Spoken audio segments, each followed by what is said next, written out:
Most of us are familiar with the story of the prodigal son. It's portrayed beautifully on the Worshipper's Path as you enter the Community of Christ Temple Sanctuary in Independence, Missouri. I've recently been pondering this story after someone used it as part of a reflection period at a meeting I attended. So, as I often do, I Googled the definition of the word prodigal, and there are two primary definitions. Number one, spending money or resources freely and recklessly, wastefully extravagant. This is the definition we usually associate with the story with which we're familiar.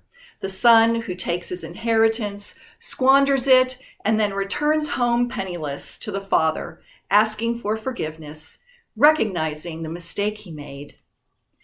It's the second definition that intrigues me when I think of my relationship with God and creation. Number two, having or giving something on a lavish scale. This definition is reflected in the second half of the story, where the father throws a lavish party to welcome the son home. This is where we sometimes question and wonder why. Why would the father do this for the son who squandered his entire fortune? And yet, this second part of the prodigal story, where the father throws a party for the son, is a reminder to us that God, our Creator, has lavished our lives. We have been given air to breathe, water to drink, intelligence to thrive, and the ability and freedom to make choices. And God, the Creator, welcomes us home with arms open wide and abundant love when we've strayed away and then returned. As God's lavish love transforms us, we want to use our lives to serve others. We serve through tithing of our time, talent, treasure, and testimony. We describe this as whole life stewardship. Being good stewards of our lives is our ultimate calling as generous disciples of Jesus Christ. The first three principles of a disciple's generous response remind us to receive God's gifts, then to respond faithfully by aligning heart and money. The second three principles challenge us to first share generously, then to save wisely, and finally to spend responsibly.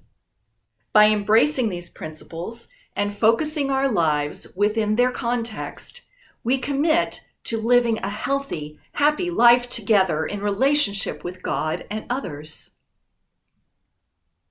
The teachings of Jesus challenge us to make lifestyle choices that are often countercultural, to be lavish with our response when others might consider it foolish. Doctrine and Covenants, section 163, verse 9, reminds us that faithful disciples respond to an increasing awareness of the abundant, dare I say lavish, generosity of God by sharing according to the desires of their hearts. Give generously according to your true capacity. And Doctrine and Covenants, section 165, verse 2a, tells us to free the full capacity of Christ's mission through generosity that imitates God's generosity. The money received today will help to cover the expenses of this congregation, your mission center, and worldwide mission tithes. You can give by check or cash in the baskets, or you can go online to seaofchrist.org and click on the blue Give button in the right-hand corner of the screen. Thank you for your lavish generosity in your response to the mission of Jesus Christ.